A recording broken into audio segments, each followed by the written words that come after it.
Hello everyone, this is Himanshu Gautam. Welcome back to my new video. दोस्तों, आज हम विद्यालय के बारे में पढ़ रहे होंगे और ये बीएलएड का एक टॉपिक है जिसमें हम स्कूल के बारे में पढ़ते हैं। पहले हम स्कूल के अर्थ को जानेंगे। स्कूल का अर्थ क्या है, मीनिंग ऑफ स्कूल।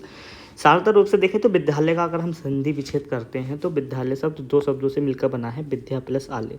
जिसमें विद्या का अर्थ होता है ज्ञान, नॉलेज, और आल्य का अर्थ होता है प्लेस, कोई भी स्थान। ठीक है, अर्थात एक ऐसा स्थान जहाँ ज्ञान दिया जाता हो, और एक वही जो है विद्यालय कहलाता है। विद्या का घर ही विद्यालय कहलाता है अगर सामान्य रूप से देखें तो। अंग्रेजी में विद्यालय को हम स्कूल कहते हैं, जिसकी उत्पत्ति यूनानी शब्द स्कोला से हुई है। दोस्तों याद रखेंगे, यूनानी शब्द स्कोला से हुई है, जिसका अर्थ है खाली समय या अवकाश का समय, मतलब हॉलीडे टाइम। हॉलीडे टाइम जिसमें हम एक इंग्लिश में वर्ड होता है लेजर टाइम। ठीक है, लेजर टाइम अर्थात इस प्रकार विद्यालय वह स्थान जहाँ पर खाली समय में शिक्षा अथवा ज्ञान संबंधी वाद विवाद किया जाता है, वही जो समय है उसी समय को हम बोलते हैं विद्यालय। धीरे धीरे ये अवकाश स्थल एवं निश्चित उद्देश्य अथवा पाठ्यक्रम का ज्ञान प्रदान करने वाली संस्थाएं अथवा स्कूल बन गए। पहले क्या हुआ करता था, पहले कुछ लोग जो खाली समय हुआ करता था, एक आसपास की जगह में एक चौपाल बनाकर बैठ जाते थे और वहाँ पे कोई भी ज्ञान संबंधी बातें हो गई या किसी भी विद्यालय मतलब कोई भी टॉपिक लेकर उस पर जो है वाद विवाद करने लगे, तो वहाँ पर वो धीरे धीरे उनका जो खाली समय है एक सप्ताह में बदल गया। ठीक है, और उसी खाली समय में जो चौपाल बनाई गई, उस चौपाल को ही जो है एक संस्था के रूप में स्कूल बन गया। ठीक है, आगे हम इसकी पृष्ठभूमि जानेंगे, ऐतिहासिक पृष्ठभूमि क्या है। ठीक है, बैकग्राउंड, हिस्टोरिकल बैकग्राउंड। प्राचीन भारत में विद्यालय गुरुकुल के रूप में होते थे। ये अक्सर गुरु के घर या किसी मठ में होते थे।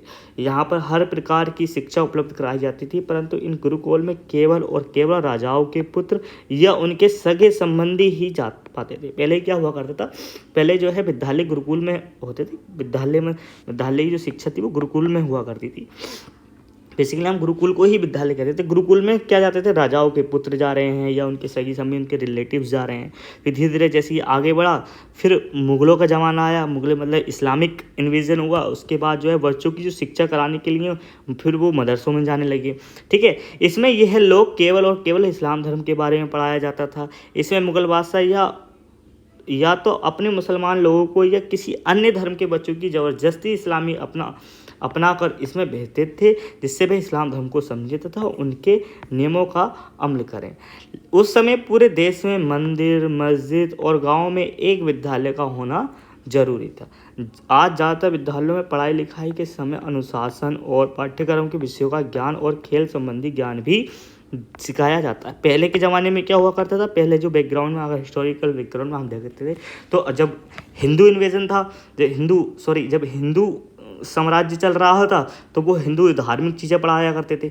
ठीक है, जैसे जब मुगलों का ज़माना आया, मतलब इस्लामिक इन्वेजन हुआ, तो वो इस्लाम के धर्म के बारे में पढ़ाने जाने लगे, या ज़बरदस्ती जो हिंदुओं का कन्वर्जन कराकर इस्लाम की शिक्षा देना उन्होंने प्रारंभ कर दिया था। लेकिन आज अगर हम देखते हैं, आज हम विद्यालय के बारे में देखते हैं, तो हम वहाँ पर विद्यालय में अनुशासन सिखाया जाता है, या पाठ्यक्रम में जो विषय हैं उनके बारे में सिखाया जाता है, या खेल संबंधी ज्ञान भी सिखाया जाता है।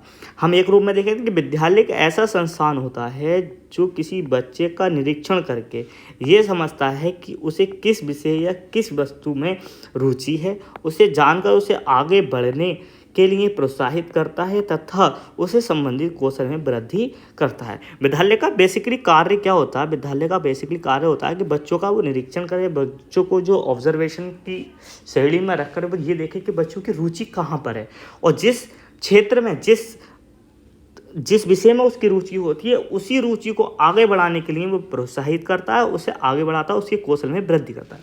वर्तमान समय में कई विद्यालय अपने कार्य में गतिशील हैं। आज भारत में कई शिक्षा बोर्ड मंडल हैं। पहला है जैसे सीबीएसई बोर्ड है, central board of secondary education, केंद्रीय माध्यमिक विद्यालय शिक्षा बोर्ड, और फिर अन्य स्टेट बोर्ड भी हैं, जैसे यूपी बोर्ड हो गया, एमपी बोर्ड हो गया, राजस्थान बोर्ड हो गया, बिहार बोर्ड हो गया, बहुत सारे बोर्ड हैं। आजकल विद्यालय में बहुत सी चीज़ें पढ़ाई जाती है। लैंग्वेज पढ़ाई जाती है, लैंग्वेज लिटरेचर पढ़ाई जाती है, मैथमेटिक्स पढ़ाई जाती है, science, physics, chemistry, zoology, botany, geography, history, social science, general knowledge, computer, ethics etc सिखाए जाते हैं। इसके अलावा विद्यालयों में खेल कूद भी है, गाना, संगीत, चित्रकारी व नाटक भी होते हैं। अब हम देखते हैं विद्यालय की परिभाषाएं। विद्यालय की क्या परिभाषाएं हुई होंगी। डेफिनेशन ऑफ द स्कूल, पहले हम टीपी टन के अनुसार, टीपी नन के अनुसार देखेंगे कि विद्यालय की क्या परिभाषा है। विद्यालय को प्रमुख रूप से ज्ञान देने वाले स्थान के रूप में नहीं, विद्यालय को प्रमुख रूप से ज्ञान देने वाले स्थान के रूप में नहीं, बल्कि उस स्थान के रूप में समझा जाना चाहिए जहां बालकों का विकास होता है। बालकों का कैसा विकास होता है? बालकों का सर्वांगीण विकास होता है और वे क्रियाएं विशाल संसार में अत्यधिक महत्वपूर्ण होती हैं। और ये क्रियाएं क्या होती हैं? विशाल संसार में बहुत ही महत्वपूर्ण होती हैं। टीपी नन ने कहा कि विद्यालय को हमें ऐसा नहीं होना चाहिए कि जहाँ पे सिर्फ ज्ञान ही दिया जाता हो, बल्कि एक ऐसा स्थान के रूप में माना जाना चाहिए कि जहाँ बालकों का सर्वांगीण विकास होता है। और ये क्रियाएं जो है विशाल संसार के लिए, पूरे वर्ल्ड के लिए बहुत ही इम्पोर्टेंट हैं। अगर बच्चे का विकास होगा तभी उस वर्ल्ड का विकास हो सकता है, उस संसार का विकास हो सकता है। जॉन डीवी के अनुसार, जॉन डीवी बहुत ही बढ़िया एक फिलोसफर रहे हैं, ठीक है। इनके बारे में, इनके अनुसार देखें, विद्यालय का ऐसा विशिष्ट वातावरण है। उन्होंने विद्यालय को क्या बताया? एक इन्वायरमेंट बताया, एक पर्यावरण, वातावरण बताया। उन्होंने क्या बताया कि जहाँ जीवन के गुणों और विशिष्ट क्रियाओं एवं व्यवसायों की शिक्षा बालक के अंतर्निहित के विकास के लिए दी जाती है, ठीक है। रॉस के अनुसार, रॉस, विद्यालय वे संस्थाएं हैं जिनका निर्माण सभ्य मनुष्य के द्वारा इस उद्देश्य से किया जाता है कि समाज में सुव्यवस्थित और योग्य सदस्यता के लिए बालकों की तैयारी में सहायता प्राप्त हो सके। इनका कहने का मतलब था, इनका उद्देश्य ये था कि विद्यालय का जो मेन कार्य है, वो मेन कार्य ये है कि बच्चों को हम वो शिक्षा बना सकें या वो शिक्षा दे सकें जिसका उद्देश्य क्या है कि समाज में जो व्यवस्थित प्रक्रिया चल रही है उसकी योग्यता आ जाए उसके अंदर, उसमें उसके समाज के सदस्य बनने की उसके अंदर योग्यता आ जाए। इसके लिए बालकों की तैयारी में वह सहायता प्रदान करता है। अगर मैं अपने शब्दों में कहूँ तो विद्यालय क्या है? एक ऐसा उपवन है जिसमें एक शिक्षक, माली, शिक्षक क्या है? माली भूमिका में विद्यार्थी रूप रंग बिरंगे पुष्पों को, विद्यार्थी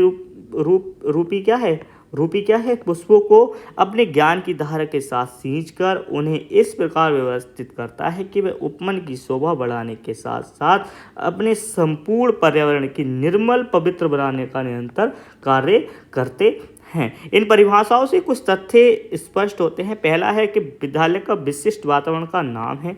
विद्यालय क्या है? एक विशिष्ट वातावरण, एक ऐसा वातावरण जहाँ पर क्या है? सिर्फ ज्ञान दिया जाता हो और ऐसा ज्ञान दिया जाता हो जो समाज में रहने के लायक, मतलब लायक बना दे हमें, ठीक है। एक ऐसा समाज, जैसे टीपी नन ने कहा था कि एक ऐसा मतलब ज्ञान हो कि जो बालकों का सर्वांगीण विकास कर सके, ठीक है। उसके बाद है यहाँ पर संपन्न होने वाली समस्त क्रियाएं बालक के विकास के लिए उत्तरदायी होती हैं। यहाँ पर जितनी भी क्रियाएं होती हैं विद्यालय के अंदर, कोई भी समाज से रिलेटेड नहीं होती हैं, सिर्फ विद्यालय में बच्चों के विकास के लिए होती हैं और बच्चे ही आगे बढ़कर उस समाज का निर्माण करते हैं और वही समाज जो होता है सुसंपन्न होता है। विद्यालय बालक के विकास का प्रमुख केंद्र है। विद्यालय क्या था? बालक के विकास का प्रमुख केंद्र है, क्योंकि विद्यालय का मतलब क्या है? विद्यालय का प्रमुख केंद्र क्या है? मेन पॉइंट ये है कि बच्चों का विकास हो सके। विद्यालय बालक की समाज के योग्य बनाने वाली संस्था है। ये किसके अनुसार है? रॉस के अनुसार है, ठीक है। ये अगर कथन है तो ये किसके अनुसार है? रॉस के अनुसार है।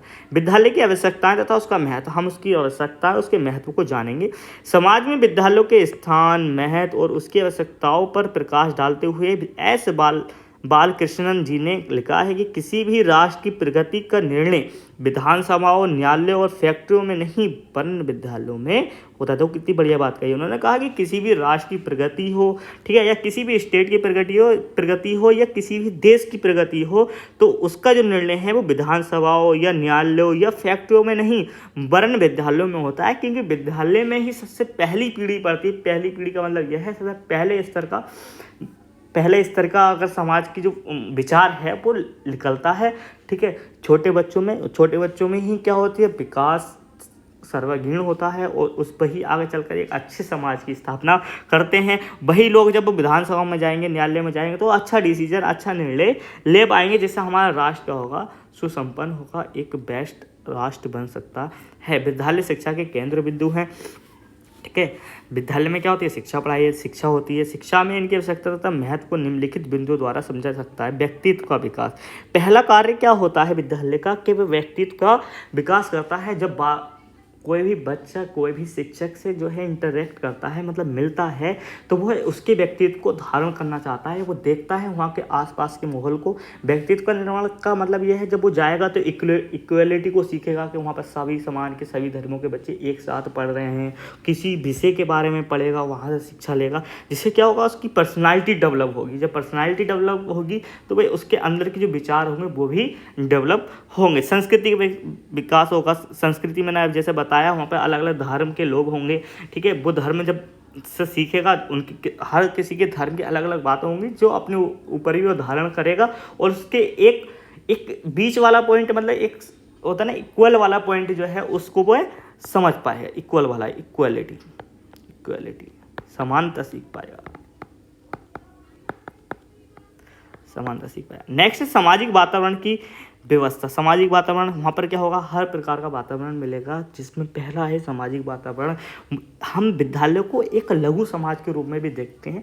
विद्यालय क्या होता है, एक लघु समाज के रूप में भी देखते हैं। जब बच्चा घर परिवार से अपने विद्यालय में जाता है, एक छोटा सा कोरे कागज की तरह होता है, लेकिन पहले से ही उसके अंदर क्या होते हैं, बहुत सारे विचार व्यवस्थित होते हैं जो उनके माता पिताओं ने दिए होते हैं। और उसी के प्रति उसके वातावरण क्या होता है, बिल्कुल वातावरण में परिवर्तन हो जाता है। और वह भी विद्यालय में जाकर उस वातावरण में सीखता है कि समाज में हमें कैसे रहना है, समाज में कौन कौन से लोग होते हैं और उसमें कैसे रहना है, इसके बारे में वह विद्यालय में सीखता है। मानवीय गुणों का विकास, मानव के गुण क्या क्या होना चाहिए, इंसानियत कैसे होना चाहिए, लोग दुख भाव इमोशन सारे बारे में वो सब कहाँ सीखता है,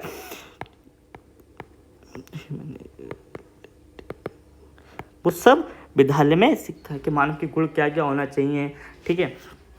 कि एक समाज में रहने के लिए एक मनुष्य के क्या कर्तव्य रहने चाहिए, एक राष्ट्र के प्रति क्या कर्तव्य रहने चाहिए, उसके बारे में सब वो है विद्यालय में सीखता है। जटिल समस्याओं का समाधान, ठीक है। बच्चों जब विद्यालय में जाता है तो वहाँ से वो खेल कूद भी सीखता है, ठीक है। खेल कूद करता है, विषय अभ्यास करता है, जिससे क्या जटिल समस्याओं का, उसे अपने जीवन में आने वाली जटिल समस्याओं का समाधान करने में आसानी होती है। जितना वो अभ्यास करेगा विद्यालय में रहकर, चीज़ों को समझेगा, खेल कूद में टेक्निक समझेगा, तकनीकी समझेगा, टेक्नोलॉजी को धारण करेगा, तो वहाँ से जो हो गया उसकी मस्तिष्क की जो विकास है वो बहुत ज़्यादा बढ़ जाएगा। लेकिन आगे चलकर वो क्या होगा, उसी विकास से ही आगे चलकर उसकी लाइफ में आने वाली समस्याओं, ठीक है, आने वाली जितने भी फैक्ट्स हैं उससे वह लड़ने की क्षमता उसके अंदर डेवलप हो जाएगी और वह समस्याओं का समाधान करने में बहुत ही आसान होगा। विशिष्ट वातावरण, अब विद्यालय क्या होता है, एक ऐसा वातावरण है जो सबसे अलग है। हम समाज में एक परिवार में रहते हैं, तो परिवार में भी क्या होते हैं, अलग अलग तरीके के लोग होते हैं, ठीक है। समाज परिवार में जो बच्चा अपने माँ बापों से सीख पाता है वो उतना ही सीख पाता है जो उनके अंदर सीमित है, ठीक है। एक ही वातावरण में सीख पाता है। लेकिन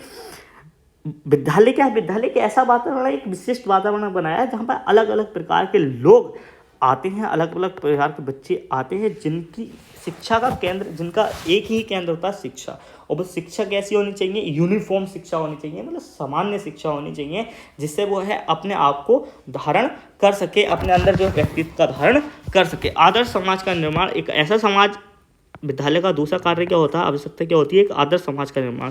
जब विद्यालय में जब बच्चों को एक ऐसे इक्वलिटी के बारे में बताया जाएगा, उसका व्यक्तित्व बढ़िया होगा, उसके मानवीय गुणों का विकास होगा, तो जिससे क्या होगा, जब वह समाज में एंटर करेगा, समाज में प्रवेश करेगा, तो उसको ऐसे सब समाज को वो निर्माण करेगा, एक नए समाज का निर्माण करेगा, तो वो समाज कैसा होगा, आदर्श समाज होगा, यूनिफॉर्म समाज होगा, जिसके अंदर क्या होंगे, सब आइडल प्रभावित करने वाले लोग होंगे। और जब वह अपनी पर्सनालिटी से, अपने गुणों से दूसरे बच्चों को भी मतलब प्रभावित कर सकता है और इन्फ्लुएंस कर सकता है, जिससे क्या होगा, एक ऐसे समाज का निर्माण होगा जो आदर्श समाज कहलाएगा। घर और समाज की कड़ी, विद्यालय क्या है, घर और समाज की कड़ी है। विद्यालय क्या है, घर और समाज की कड़ी है। विद्यालय में मैंने अभी बताया कि बच्चा क्या होता है, पहले सब कुछ जो सीखता है वो अपने घर से सीखता है, दूसरा कहाँ सीखता है, समाज से सीखता है। लेकिन समाज और घर के बीच में वो किसके बीच में जाता है, विद्यालय के बीच में जाता है। मतलब विद्यालय में जाता है, घर से निकलता है, विद्यालय आता है, विद्यालय में इंटरेक्ट करता है, विद्यालय में ये सीखता है कि समाज में क्या क्या चीज़ें होती हैं। फिर वो समाज में रहने योग्य मानवीय गुणों को धारण करता है और उसकी सदस्यता पाने की कोशिश करता है और समाज में कैसे रहना है इसके योग्य वह सदस्य बन जाता है। तभी एक ऐसे समाज का निर्माण करता है जो क्या होता है, आदर्श समाज होता है। इसी के उस अनुसार एक रेमंड, एक फिलोसफर हुए, उन्होंने कहा कि विद्यालय बाह्य जीवन के मध्य अर्ध पारिवारिक कड़ी है। विद्यालय क्या है? बाह्य जीवन के मध्य, बाह्य मतलब बाहर के जीवन के मध्य एक अर्ध पारिवारिक कड़ी है जो बालक की उस समय प्रतीक्षा करता है जब वह अपने घर की छत्र छाया छोड़ता है। जब वह विद्यालय क्या होता है? विद्यालय जब उसकी प्रतीक्षा करता है, जब क्या होता है? जब बच्चा क्या करता है? अपने घर की छत्र छाया छोड़ता है, जब अपने घर की छत को छोड़ता है, छत्र छाया छोड़ता है मतलब घर से बाहर निकलता है, तो विद्यालय में प्रवेश करता है। तो दोस्तों ये था स्कूल के बारे में, हमने स्कूल के बारे में पढ़ा कि विद्यालय क्या क्या परिभाषाएं होती है, क्या क्या अर्थ होता है। ठीक है, अगर ये वीडियो अच्छी लगी हो तो धन्यवाद। ठीक है, और ऐसे ही वीडियो देखने के लिए हमारे चैनल को सब्सक्राइब कर लें। ठीक है, और थैंक्स फॉर वॉचिंग। अगर आप यहाँ तक देखी है तो वीडियो, तो इसका मतलब आपको अच्छी ही लगी होगी। ठीक है, और नेक्स्ट टॉपिक के लिए हम मिलते हैं नेक्स्ट वीडियो में। जब तक के लिए बाय बाय, थैंक यू।